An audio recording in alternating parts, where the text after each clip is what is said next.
Students, study exclusive में मैं पूजा आपका स्वागत करती हूँ। साइंस पढ़ते पढ़ते आप लोग बोर हो गए इसलिए हम आपके लिए एक नई सीरीज शुरू कर रहे हैं। आज से हरियाणा का उदय। आज हम टॉपिक देखेंगे हरियाणा जीके की। ये वीडियो मैं आपके लिए लेके आई हूँ और आज से हर मंडे को आपके लिए ये हरियाणा जीके की वीडियो मैं लेके आऊँगी, क्योंकि हमारा जो एचएसएससी का एग्ज़ाम है, कोई भी एचएसएससी का एग्ज़ाम हरियाणा जीके के बिना अधूरा है। एचएसएससी एग्ज़ाम का 25% पार्ट जो है वो हमारा हरियाणा जीके का होता है। तो हमारी हरियाणा का कोई भी एग्ज़ाम है या जो हमारा एचटेट है, उन सब के लिए हमारी हरियाणा जीके बहुत ज़रूरी है। आज हम इस वीडियो में देखेंगे हरियाणा का जो उदय था वो कैसे हुआ था, किस तरह से, किसने मांग की थी और क्या आंदोलन हुए, कौन से फॉर्मूले लगाए गए, फिर कितने रोड़े रबदा के बाद फिर हमारा हरियाणा बना था। वो सब कुछ आज हम इस वीडियो में देखेंगे। चलिए देखते हैं हमारे हरियाणा का उदय क्यों कर होया था। हरियाणा का उदय। आज़ादी से पहले की मांग। आज़ादी से पहले जो मांग हुई थी हरियाणा बनाने खातर, उनने पहले हम देख ले। 1858 में हरियाणा का अधिकांश हिस्सा पंजाब राज्य में शामिल कर दिया गया था। 1858 में जो हरियाणा का आज़ादी से पहले आधा हिस्सा था, ज़्यादातर अधिकांश हिस्सा, जो ज़्यादातर हिस्सा हमारा था, वो पंजाब राज्य में शामिल कर दिया गया। तत्पश्चात पंजाब राजा ब्रिटिश भारत का एक राज्य बन गया था, परंतु इसको अलग करने की मांग स्वतंत्रता प्राप्ति से पहले ही उठने लगी थी। पहले यो पंजाब का में शामिल तो कर दिया, पर इसने पंजाब से अलग करने की जो मांग थी वो हमारी आज़ादी से पहले ही शुरू हो गई थी। देखिए कैसे। जैसे 1925 में अखिल भारतीय मुस्लिम लीग के दिल्ली अधिवेशन की स्वागत समिति के अध्यक्ष परिजास मोहम्मद हुसैन ने हरियाणा क्षेत्र को पंजाब से निकालकर दिल्ली में मिलाने की मांग रखी थी। 1925 में अखिल भारतीय मुस्लिम लीग के जो अध्यक्ष थे, स्वागत समिति के जो अध्यक्ष थे दिल्ली अधिवेशन में, परिजास मोहम्मद हुसैन, उन्होंने हरियाणा को दिल्ली में पंजाब से निकालकर दिल्ली में मिलाने की मांग रखी थी। 1928 में दिल्ली में हुई सर्वदलीय सम्मेलन में भी यही मांग दोबारा दोहराई थी। 1928 में जब हमारी दिल्ली में सर्वदलीय जो सम्मेलन हमारा हुआ 1928 में, उसमें फिर से यही मांग दोहराई गई कि जो हमारा हरियाणा है उसको पंजाब से निकालकर फिर से दिल्ली में मिला दिया जाए। 9 दिसंबर 1932 को हरियाणा और दिल्ली के प्रख्यात राष्ट्रवादी नेता दीनबंधु गुप्त ने हरियाणा को पंजाब से अलग करने की मांग फिर से उठाई थी। 9 दिसंबर 1932 को जो हमारे राष्ट्रवादी जो नेता थे दीनबंधु गुप्त, उन्होंने भी यही मांग उठाई कि हरियाणा को पंजाब से अलग कर दिया जाए। उसके बाद हम देखते हैं, ये तो हमारी थी आज़ादी से पहले जो मांग हुई थी हरियाणा को पंजाब से अलग करने की। अब हम देखेंगे जो आज़ादी के बाद हमारी मांगे हुई थी वे, और जो फॉर्मूले लगाए गए थे हरियाणा पंजाब को अलग करने के लिए, वो फॉर्मूले और उनकी जो हमारी कंडीशन लगाई गई थी वो चीज़ें हम देखेंगे। आज़ादी के बाद की मांगे। आज़ादी के बाद हरियाणा क्षेत्र के लोगों पर भाषीय आधार पर भेदभाव किया। आज़ादी के बाद जो हरियाणा क्षेत्र के जो लोग थे, भाषा के आधार पर उनमें भेदभाव होने लगा। पंजाब में सीएम प्रताप सिंह कैरो के शासनकाल में ही हरियाणा प्रदेश की मांग उठने लगी थी। पंजाब में जब पंजाब के सीएम जब प्रताप सिंह कैरो थे, उनके शासनकाल में ही हरियाणा और पंजाब को अलग करने की मांग उठनी शुरू हो गई थी। परंतु इससे पहले फर्स्ट बदलाव जो था, हमारा पहला बदलाव था तत्कालीन सीएम भीमसेन सच्चर द्वारा 1 अक्टूबर 1949 को एक सच्चर फॉर्मूला था जो लगाया गया था। क्या था वो सच्चर फॉर्मूला? सच्चर फॉर्मूला में हमारा था जो इसमें पंजाब और जो हमारा हरियाणा था, 2 क्षेत्रों में उसको विभाजित कर दिया गया था। एक था हमारा पंजाबी का पंजाब क्षेत्र और दूसरा हमारा हिंदी क्षेत्र था। एक क्षेत्र था जिसमें पंजाबी भाषा बोली जाती थी और दूसरे में हमारा हिंदी क्षेत्र था जिसमें हिंदी भाषा बोली जाती थी। रोहतक, अंबाला का नारायणगढ़ जो है, हिसार हमारा गुड़गांव, करनाल, महेंद्रगढ़, पटियाला कोहिस्तान क्षेत्र जो था, जींद व नरवाना तहसील थी जो शिमला एवं कांगड़ा जिले इंडी क्षेत्र में शामिल किए गए थे। ये जिले वो थे जो हमारे हिंदी का क्षेत्र था, जहाँ हिंदी भाषा बोली जाती थी, वहाँ पे ये शामिल किए गए थे। इसके अलावा जो बचा हुआ क्षेत्र था उसको पंजाबी क्षेत्र घोषित कर दिया गया था। प्री यूनिवर्सिटी परीक्षा तक हिंदी क्षेत्र में हिंदी भाषा व पंजाबी क्षेत्र में पंजाबी भाषा की शिक्षा का माध्यम बनाया गया। प्री यूनिवर्सिटी तक की जो हमारी शिक्षा थी उसमें हिंदी क्षेत्र में तो सिर्फ हिंदी भाषा को ही शिक्षा का माध्यम बनाया गया और पंजाबी क्षेत्र में सिर्फ पंजाबी भाषा को ही शिक्षा का माध्यम बनाया गया था कि भाई हिंदी वालों में सिर्फ हिंदी में पढ़ाएंगे प्री यूनिवर्सिटी तक और पंजाबी वाले सिर्फ पंजाबी पढ़ाएंगे। हिंदी क्षेत्र में द्वितीय भाषा पंजाबी थी और पंजाबी क्षेत्र में दूसरी भाषा कौन सी थी, हिंदी को पढ़ाया जाना आवश्यक हो गया था कि पहली भाषा पंजाबी क्षेत्र में पंजाबी होगी और दूसरी भाषा कौन सी होगी, हमारी हिंदी होगी। और इस तरह हिंदी क्षेत्र में पहली हिंदी होगी और दूसरी पंजाबी होगी। जनता को सच्चर फार्मूला अच्छा नहीं लगा तो फलस्वरूप यह हटा दिया गया और अक्षेत्रीय फार्मूला लागू किया गया। हमारी जनता जो थी उन्होंने विरोध किया सच्चर फार्मूले का, उसके बाद सच्चर फार्मूला हटा दिया गया और अक्षेत्रीय फार्मूला लगा दिया गया। अब यो अक्षेत्रीय फार्मूला क्या था यो भी देख लो। अक्षेत्रीय फार्मूला वर्ष 1956 में फजल अली आयोग ने अपनी रिपोर्ट दी, जिसमें पंजाब प्रांत को तो ज्यों का त्यों रखा गया। पंजाब प्रांत की सिफारिश पर भारत सरकार ने पंजाब को भाषाई आधार पर दो पृथक क्षेत्रों में पंजाब और हरियाणा में बांट दिया गया। पंजाब तो ज्यों का त्यों रखा और जो हमारा दूसरा हिंदी क्षेत्र था पंजाबी क्षेत्र तो ज्यों का त्यों रखा। जो हिंदी क्षेत्र हमारा था उसको पंजाब और हरियाणा नाम के जो दो भाषा के आधार पर दो क्षेत्र बनाकर उनको बांट दिया गया और उनमें कुछ बातें तय की गई। कौन सी बातें थी उनमें तय की गई जो देख लीजिए आप। पंजाबी और हिंदी इस राज्य की सरकारी भाषाएं हैं। जो पंजाबी थी और हिंदी थी वो इन राज्य की सरकारी भाषा बना दी गई। प्रत्येक क्षेत्र में एक क्षेत्रीय समिति होगी जो कानून बनाने से पहले उस समिति से परामर्श करेंगे। दोनों क्षेत्र में एक क्षेत्रीय समिति होगी जो कोई भी कानून बनाने से पहले उस समिति तक परामर्श करेंगे। दोनों क्षेत्रों की सांझी विधानसभा होगी और एक ही राज्यपाल होगा। दोनों जो हमारे प्रांत बना दिए गए भाषा के आधार पर उनकी विधानसभा इकट्ठी होगी और राज्यपाल भी उनका एक होगा। इस फॉर्मूले को लागू करने के लिए 6 सदस्यों की समिति थी जो गठित की गई। इसको लागू करने के लिए हमारे कितने सदस्यों की समिति गठित की गई, 6 सदस्यों की समिति गठित की गई। उनके निर्णय क्या क्या थे वो निर्णय भी देख लीजिए उन्होंने क्या क्या निर्णय लिए थे। एक था हमारा नए हिंदी भाषी राज्य का निर्माण किया जाए। जो हिंदी भाषा का जो राज्य था पंजाब तय नुका नु रखो, हिंदी भाषी राज्य का नया निर्माण करो जिसमें पंजाब के हिंदी भाषा क्षेत्र के अलावा जो पंजाब का हिंदी भाषा का क्षेत्र है वो और उसके अलावा उत्तर प्रदेश, दिल्ली व राजस्थान के कुछ भाग भी शामिल हो। अगर यह ना मानो तो जो पंजाबी भाषा का क्षेत्र है, जो पंजाबी भाषा का जो क्षेत्र है जिसमें हिंदी भाषा बोली जावे है, हिंदी भाषा वाला क्षेत्र है वो उनको दे दो पंजाबियों को।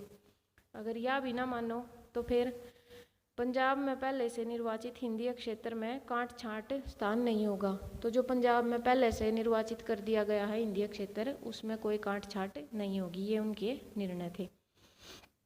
उसके अलावा हम कुछ और अन्य तथ्य हैं जो हमारे वो देख लेते हैं। वर्ष 1953 में राज्य पुनर्गठन आयोग गठित किया गया था।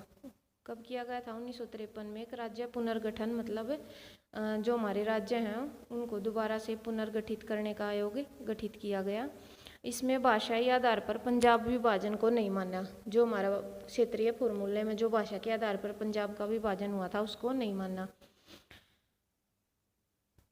वर्ष 1946 में जो हमारा पद्धति सीतारामैया ने अखिल भारतीय भाषाई कॉन्फ्रेंस दिल्ली में हुई थी, जो दीनबंधु गुप्त की हरियाणा को पंजाब से अलग करने का जो उन्होंने हमने बताया आपको पीछे कि जो हमारे दीनबंधु गुप्त थे इन्होंने भी दिल्ली में हुई थी एक कॉन्फ्रेंस, उसमें क्या किया था, हरियाणा को पंजाब से अलग करने का समर्थन किया था। और जो सीताराम मैया थे उन्होंने भी इसका खुला समर्थन किया था कि पंजाब को हरियाणा से अलग कर देना चाहिए। और देख लेते हैं हम, जो संत फतेह सिंह थे 1965 में घोषणा की गई यदि पंजाबी सूबे की स्थापना नहीं हुई तो वो आत्मदाह कर लेंगे। जो संत जो फतेह सिंह थे 1965 में उन्होंने घोषणा कर दी थी कि अगर पंजाबी सूबे की स्थापना नहीं हुई, पंजाबी प्रांत को, पंजाब को अलग नहीं बनाया गया तो वो आत्मदाह कर लेंगे। 24 जुलाई 1956 को अक्षेत्रीय फॉर्मूला जो था वो लागू किया गया था, ये हमने आपको पीछे बताया। वर्ष 1957 के चुनाव के बाद प्रताप सिंह कैरो जो थे सीएम थे जो पंजाब के, ने हरियाणा में पंजाबी भाषा की पढ़ाई अनिवार्य कर दी। वो उस टाइम पे वहाँ के सीएम थे और उन्होंने अपनी चौधर दिखाई और हरियाणा में पंजाबी भाषा की पढ़ाई अनिवार्य कर दी।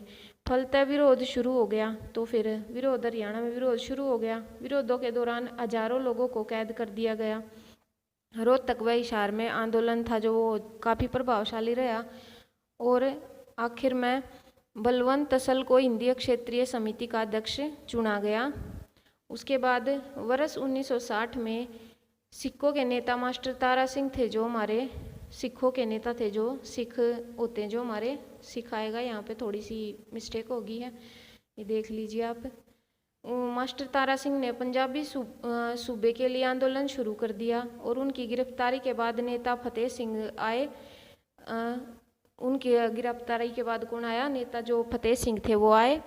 यह उदार व धर्मनिरपेक्ष थे और अपनी मांग मनवाने के लिए इन्होंने क्या किया? आमरण अनशन भी कर दिया। तो ये क्या किया? फतेह सिंह ने आमरण अनशन पर बैठ गए और उन्होंने घोषणा कर दी कि अगर पंजाबी सूबे की स्थापना नहीं की जाएगी तो वो क्या करेंगे? आत्मदाह कर देंगे।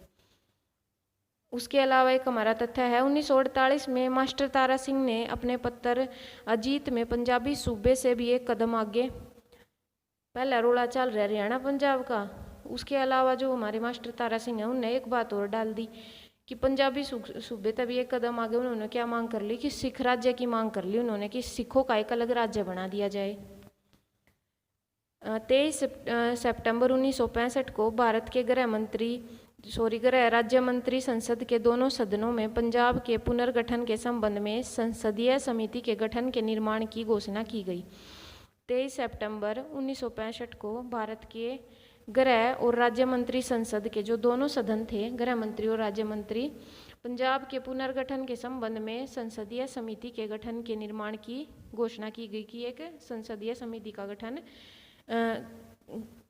किया जाए और इस समिति के अध्यक्ष किसको बनाया जाए? सरदार जो हुकम सिंह थे उनको इसका अध्यक्ष बनाया जाए। उसके बाद अक्टूबर 1965 में विधायकों द्वारा रोहतक की सभा में 3 प्रस्ताव पारित किए गए। इसके बाद 23 अप्रैल 1966 को जेसी शाह की अध्यक्षता में एक सीमा आयोग का गठन किया गया। 23 अप्रैल 1966 को जेसी शाह जो थे उनकी अध्यक्षता में एक सीमा आयोग बनाया गया।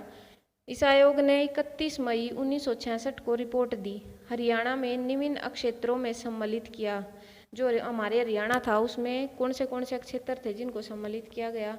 हिसार, गुड़गांव, महेंद्रगढ़, करनाल, रोहतक, जींद, चंडीगढ़, खरड़, नारायणगढ़, अम्बाला का जो जिला है वह जगाधरी तहसील जो थी, इनको हरियाणा में शामिल किया गया। पंजाब पुनर्गठन विधेयक वर्ष 1966 लोकसभा में 19 सितंबर 1966 को ये पारित किया गया था। इसमें क्या था? कांगड़ा व शिमला नहीं थे। जो पंजाब पुनर्गठन विधेयक था 19 सितंबर 1966 को जिसको पारित किया गया था उसमें कांगड़ा व शिमला नहीं थे। कांगड़ा व शिमला को उसमें सम्मिलित नहीं किया गया था। अब देख लीजिए हमारे जो सीमा आयोग के सदस्य थे जेसी शाह और हमारे MM फिलिप जो थे, ये सीमा आयोग के सदस्य थे। उसके बाद क्या हुआ? इस प्रकार 1 नवंबर 1966 को हरियाणा राज्य के रूप में उभरा। इतने रोड़े रब्दा के बाद 1 नवंबर 1966 को जो हमारा हरियाणा राज्य है उसको और जो हमारा पंजाब राज्य है उनको अलग कर दिया गया और चंडीगढ़ को दोनों की राजधानी, जो हमारा पंजाब और हरियाणा है उनकी राजधानी बनाया गया चंडीगढ़ को। चंडीगढ़ में ही दोनों राज्यों का उच्च न्यायालय है। चंडीगढ़ हमारी हरियाणा और पंजाब की राजधानी है और इन दोनों का उच्च न्यायालय भी चंडीगढ़ में ही है। शासन का कार्य हिंदी भाषा व देवनागरी लिपि में तथा अंग्रेजी भाषा में किया जाता है। उसके बाद जो धर्मवीर को राज्य का प्रमुख राज्यपाल बनाया गया, हरियाणा के जो पहले राज्यपाल थे वो धर्मवीर थे, उनको हमारे राज्य का राज्यपाल बनाया गया। राज्यपाल ने राष्ट्रपति की सलाह पर उस समय राज्य में चुनाव न करवाकर पंजाब विधानसभा से ही हरियाणा के विधायकों को लेकर हरियाणा विधानसभा का गठन किया था। जब हमारा हरियाणा अलग हुआ, तो हमारे जो राज्यपाल थे धर्मवीर, जिनको बनाया गया था, उन्होंने राष्ट्रपति की सलाह से अलग चुनाव ना करवाकर पंजाब की विधानसभा से ही विधायकों को लेकर हरियाणा की विधानसभा का गठन किया था। और पंडित भगवत दयाल शर्मा को प्रथम सीएम बनाया गया था। हरियाणा का प्रथम सीएम, ये भी पूछ लिया जाता। हमारे हरियाणा का प्रथम सीएम थे पंडित भगवत दयाल शर्मा थे, और जो राज्यपाल थे वो धर्मवीर थे। 1966 में पंजाब की विधानसभा के अध्यक्ष हरवंश लाल थे। 1966 में जो पंजाब की विधानसभा थी उसके अध्यक्ष कौन थे? हरवंश लाल थे। इसके बाद हरियाणा 1 नवंबर 1966 को 18वें संशोधन के द्वारा भारत का कौन सा राज्य बना? 17वां राज्य बना। हरियाणा 1 नवंबर 1966 को 18वां जो संविधान संशोधन था उसके द्वारा भारत का 17वां राज्य बना। इस तरह से हमारे हरियाणा का उदय हुआ था। कौन कौन से फॉर्मूले लगाए गए, क्या उनकी डेट थी, सन जो हमने देखा वो थोड़ा सा आपको याद रखना है, पूछ लिया जाता है। मोस्टली सच्चर फॉर्मूला बहुत बार पूछा गया है ऑलरेडी एग्जाम्स में, जो हमारे HSSC एग्जाम्स थे। इसके अलावा हमारे जो प्रथम सीएम थे, प्रथम जो राज्यपाल थे हरियाणा के, ये सब क्वेश्चन भी हमारे कॉम्पिटिटिव एग्जाम्स में HSSC में बहुत बार पूछे जाते हैं। इन चीज़ों को आप थोड़ा सा याद कर लें। अगर आपको हमारा वीडियो पसंद आया है तो हमारे वीडियो को लाइक करें, चैनल को सब्सक्राइब करें। अगर वीडियो ना पसंद आया है तो डिसलाइक करने की कोई ज़रूरत ना है, जब किसी का भला ना कर सकती है तो बुरा भी मत ना करियो। अगर हमारी इस वीडियो को आपको अच्छा लगता है तो हमें सपोर्ट कीजिए, ताकि हम और वीडियो आपके लिए लेके आते रहें। Okay student, thank you. अपनी तैयारी करते रहे। हमारे HSSC के जो पुलिस के और पटवारी ग्राम सचिव के एग्ज़ाम हैं, अभी तो उनका कुछ है नहीं भाई, कब उनके एग्ज़ाम होंगे, पर हमारी हरियाणा सरकार सरप्राइज दे सकती है, कभी किसी टाइम भी वो एग्ज़ाम हो सकते हैं। तो इसलिए आप शुरू से ही तैयारी बना के रखें, ताकि हमारी एग्ज़ाम की डेट आए तो हम अच्छे से एक बार रिवाइज करके अच्छे से एग्ज़ाम दे पाएँ। Okay students, thank you.